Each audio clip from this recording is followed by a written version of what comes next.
जय श्री गोगा जी की, जय श्री नरसिंह पांडे जी की। बहुत सारे भक्तों के सवाल आते हैं कि हम पूजा पाठ तो कर रहे हैं, लेकिन हमें पता कैसे चले कि हमारी साधना सही तरीके से जा रही है या नहीं जा रही है।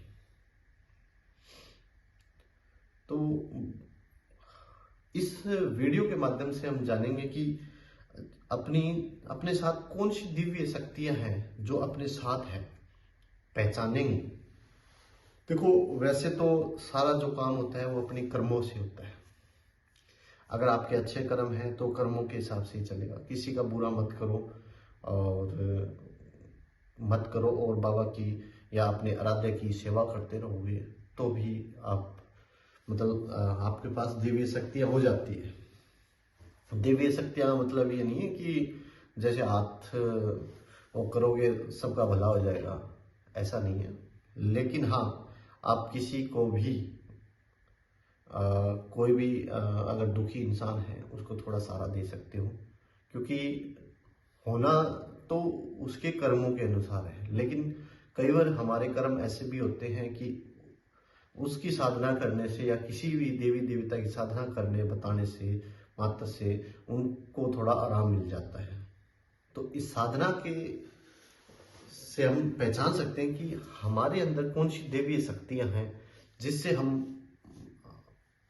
पहचाने कि भी हमारे अंदर कौन सी है और उन कैसे पहचानेंगे। ये एक छोटे छोटे उपाय या आपको थोड़ा अपने खुद सोचोगे तो भी पता चल जाएगा, ऐसा कोई वो नहीं है। जैसे क्या कहते हैं कि पितर शक्ति एक होती है। पितर शक्ति भी ये हमारी पितर शक्ति है या हमारे पूर्वजों की देवी शक्ति है या फिर कोई देवीय शक्ति है, जिसे हमें आभास हो जाता है किसी भी चीज का। तो वो कैसे होता है? अगर मान लो कि हमारे स्वप्न में कोई चीज आई, रात को हमारे स्वप्न में कोई चीज आई, कोई सपना आया कि हमारा ये काम हो रहा है, और कुछ दिनों बाद या एक दो दिन बाद में या कुछ दिनों बाद ऐसा होता है कि वो काम हो जाता है। तो आप सोचोगे कि मेरे को तो सपने में वो चीजें आई, उस दिन पहले पता चल गया था और आज ये काम भी हो गया, ये तो बहुत अच्छी बात है। ऐसे ही लगातार आपके साथ ऐसा हो रहा है भी। आप के स्वप्न में कोई भी ऐसा कार्य होता है जो होना होता है और आपके स्वप्न में पहले ही आ जाता है। तो बहुत सारे लोगों को ऐसा आभास होता है। तो ये मान के चलिए कि एक पितर शक्ति है। जो आपके पितर है वो उनकी शक्ति है जो आपको स्वप्न रूप में आपको दर्शन देती है, और स्वप्न रूप में दर्शन देके आपको बताती है कि ये काम होने वाला है, यानी पहले ही आभास हो जाता है। तो ये पहला पॉइंट तो यही है कि ये पितर शक्ति है। अब आती है दूसरी बात कि हमने अपनी पितर शक्ति तो पहचान ली भी, हमारी अंदर ये पितर शक्ति हमें स्वप्न में दर्शन होते हैं, और उसके बाद हम ये सारी चीजें कर लेते हैं। अब दूसरी बात आती है कि हम तो हमारे आराध्य की पूजा करते हैं, हमारे देवीय शक्ति जो देवीय शक्ति है वो तो नहीं है हमारे अंदर। वो कैसे पहचाने कि वो कैसे होता है? बहुत से साधक होते हैं जो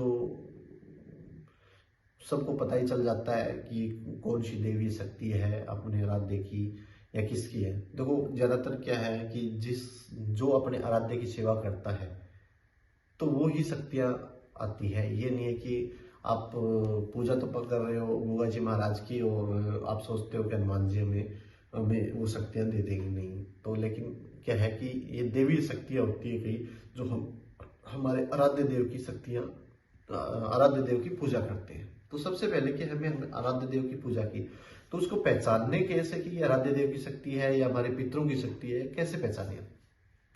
तो सबसे पहले क्या है कि हम जैसे क्या होता है, जैसे हमने पूजा पाठ की, जैसे सुबह नित्य कर्म हो के हम जो पूजा पाठ करते हैं, जो हम साधना करते हैं या मंत्रोच्चार, जो भी हम अपनी तरीका होता है अपने इष्ट देव की साधना करने का, अलग अलग हर आदमी का अलग अलग तरीका है अपने इष्ट को साधने का। तो वो जैसे करके आता है, उसके बाद कोई भी दुखी इंसान या फिर जो आपसे चाहता हो कि ये मेरा काम हो जाए, वो आपसे पूछता है कि जी मेरे तो ये काम हो नहीं रहा है, ये काम हो जाए, और उस टाइम आपके मुंह से ये निकल जाए भी आपका ये काम हो जाएगा। ये कई बार हो चुका हो आपके साथ ऐसा। ये नहीं कि एक बार हो गया तो ये मान के चलो ये देवी शक्ति है, नहीं, आपके साथ लगातार ये चीजें हो रही है, तो इसका मतलब ये जान लो कि आपके साथ कोई न कोई दिव्य शक्ति है जो आपकी सहायता कर रही है, और वो दिव्य शक्तियां दूसरों की सहायता करवा रही है आपसे। तो आपको समझ जाना चाहिए कि वो आपके साथ देवीय शक्तियां हैं जिसको आप पहचान कर सकते हो। और तीसरा पॉइंट ये आता है कि साधक होते हैं, बहुत सारे साधक होते हैं, गोगा जी महाराज की पूजा करते हैं, कोई किसी की पूजा करता है, लेकिन वो दुखी रहता है। आपने अक्सर देखा है, सुना भी होगा कि मैं तो बाबा की इतनी पूजा करता हूँ, इतने पूजा पाठ करता हूँ, लेकिन क्या है कि मतलब मैं इतना परेशान रहता हूँ, तो मेरा साधना करने का फायदा ही क्या हुआ। ये बड़ी बात है, और ये इस बात पे सोचने वाली बात है कि कैसे पहचाने कि हमारी जो साधना है, हम जो साधना कर रहे हैं वो सही दिशा में जा रही है या गलत दिशा में जा रही है। अगर गलत दिशा में जा रही है तो हमें कोई परवाह मिलेगा ही नहीं कोई। और दूसरा, हम सोचते हैं कि यार क्या होता है कि ज्यादातर लोग क्या करते हैं, कोई पूजा पाठ नहीं करते, कोई दीप बत्ती नहीं करते, किसी भगवान का नाम भी नहीं लेते, और वो खुश है, उनको कुछ नहीं हो रहा है। तो हमारा ये मानना है कि देखो, अपनी अपनी सोच है, हो सकता है बहुत सारे लोग ये अलग सोच होगी, वो क्या सोचते होंगे मैं नहीं कह सकता, लेकिन मेरा मानना ये है कि अगर कोई साधक साधना कर रहा है और वो खुद परेशान है, लेकिन उसके घर वाले, उसके जो आस पड़ोस जो लोग उससे जुड़े हुए हैं, बात करते या उनसे कुछ वो करते हैं, वो लोग ठीक हो रहे हैं, लेकिन खुद परेशान है, तो इसका मतलब ये सोच लेना चाहिए कि अगर उनके कहने से वो लोग ठीक रह रहे हैं, उनके काम हो रहे हैं, बिगड़े हुए काम सब बन रहे हैं, वो लोग ठीक है, उनका परिवार ठीक है, सारा अच्छे से चल रहा है, यानी पहले से बेटर, हर चीज बेटर हो रही है, लेकिन वो खुद ही परेशान है, तो इसका मतलब ये है कि आपकी साधना बिल्कुल सही रास्ते पे जा रही है। और इस सही रास्ते पे भी कई चीजें क्या होती है, हमारी परीक्षाएं होती है। जो साधक होता है ना, कोई भी साधक हो, चाहे आप हो, मैं हूं, कोई भी हो, उस साधक की परीक्षाएं जरूर होती है, और अगर वो परीक्षा में फेल हो जाता है तो फिर वो दुखी रहेगा, और कुछ रहता है हमारे कर्मों से। अब होता क्या है कि मान लो आप साधक हो और आप परेशान हो, लेकिन लोग आपसे खुश हो रहे हैं, कोई दिक्कत नहीं, वो लोगों के काम बन रहे हैं, आप जिस लोगों को कह दिया इतना काम बन जाएगा, उसका काम हो रहा है, वो लोग अच्छे से काम कर रहे हैं, कोई दिक्कत नहीं है, लेकिन आप खुद दुखी हो। तो क्या होता है, वो दुखी होने का कारण कि हमारे जो कर्म होते हैं, हमारे कर्म हमारे साथ जुड़े होते हैं, और वो जो हमने कोई गलत कर्म किए हों या कभी अनजाने में किए हो या पिछले जन्म में कोई भी, तो वो कर्म होते हैं, कर्मों के अनुसार ही सब चीजें चलती है। वो कर्म क्या होते हैं, वो जल्दी जल्दी कटने स्टार्ट हो जाते हैं, क्योंकि हम साधना कर रहे हैं और साधक एक अच्छे वे पे चल रहा है। तो क्या है कि वो साधक का जो कर्म है, जो गलत कर्म है, वो कटने स्टार्ट हो जाते हैं, तो धीरे धीरे क्या है कि वो अपने सही हो जाता है। लेकिन हम सोचते हैं कि नहीं, हमारा तो कुछ भी नहीं हो रहा है, हम तो इतनी पूजा पाठ करते हैं, लोगों का भला हो रहा है, लेकिन मेरा कुछ नहीं हो रहा, मैं दुखी हूं। तो ये समझ लेना चाहिए कि साधक के जो कर्म थे, गलत कर्म जो हो रहे थे, वो कर्म कट रहे हैं, और साधक को उससे और एक श्रद्धा भाव से बाबा की या किसी भी देवी देवता की पूजा पाठ वो लगातार करते रहे, फिर छोड़े नहीं। उसी दौरान हो सकता है आपकी परीक्षा भी हो जाए, ये नहीं कि परीक्षा नहीं हो, बहुत सारी चीजें आपको लोभ दिए जाएंगे, हो सकता है कुछ भी हो जाए।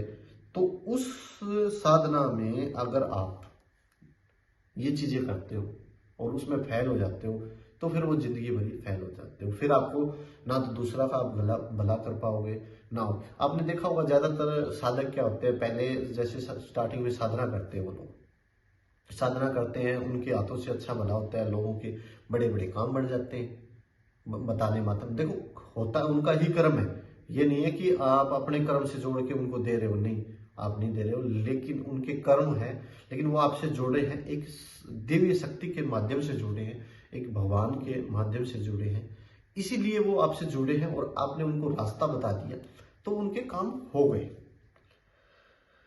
लेकिन जब आप उस चीज को फेल हो जाते हो और किसी का काम होना बंद हो जाता है, क्यों ज्यादातर साधक क्या होते हैं, पहले स्टार्टिंग में क्यों साधना दिल से करते हैं और उनके काम होने स्टार्ट हो जाते हैं, फिर उनके अंदर लोभ आना स्टार्ट हो जाता है, भगवान परीक्षाएं लेते हैं तो वो परीक्षा में फेल हो जाने स्टार्ट हो जाते हैं। उसके बाद में फिर वो करते रहते हैं कि ये हो जाएगा वो हो जाएगा, फिर होता कुछ भी नहीं, सिर्फ कर्मों का होता है। तो अच्छे कर्म करोगे तो अच्छा ही फल भोगोगे और बुरे कर्म करोगे तो बुरा फल। तो इससे मेरे इस वीडियो के माध्यम से बताने का यही था कि बहुत सारे लोग कहते हैं कि हमें हमें पता कैसे चले हमारे साथ कौन सी शक्तियां चल रही है और क्या चल रहा है। एक छोटा सा उपाय है, आप करके देखो। अगर किसी के साथ कोई गलत शक्तियां हो रही है या फिर किसी के साथ कुछ गड़बड़ हो रही है तो वो एक काम उपाय कर सकता है। एक छोटा सा उपाय है, ज्यादा बड़ा नहीं है, छोटा सा उपाय है। गंगा जल किसी भी तीर्थ स्थान से, ये नहीं कि हर कहीं से उठा लाए, दुकान से उठा लाए, ऐसा नहीं, आप कोई भी तीर्थ स्थान पे जाए, वहां तीर्थ स्थान से गंगा जल लेके आए और उस गंगा जल का डेली आमोचन करें, यानी डेली सेवन करें, घर के घड़े में डाल दें, यानी पूरे पानी का गंगा जल हो जाए। ऐसे ही हर जगह जो भी यहाँ यूज होता है आपका पानी पीने का या खाने का जो भी होता है, उसमें वो डेली आप सेवन करना स्टार्ट करते हैं। माँ गंगा के जल से जो आप बुरी शक्तियां हैं या बुरे कोई भी तंत्र क्रिया वगैरह कुछ किया है वो सब कुछ नष्ट हो जाता है।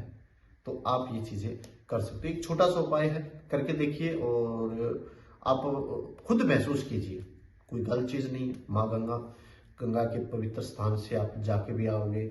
अगर बाई चांस आपका काम नहीं भी बन रहा है, बाई चांस ये टोटका आपके काम नहीं भी कर रहा है, लेकिन आप इन्हीं के माध्यम से माँ गंगा के स्नान तो कराओगे हरिद्वार से, या फिर ऐसे जहाँ स्नान होते हैं जहाँ देवी शक्तियाँ होती है वहां से आप गंगा जल लेके आए और उन गंगा जल को थोड़ा थोड़ा सेवन करना स्टार्ट करते हैं।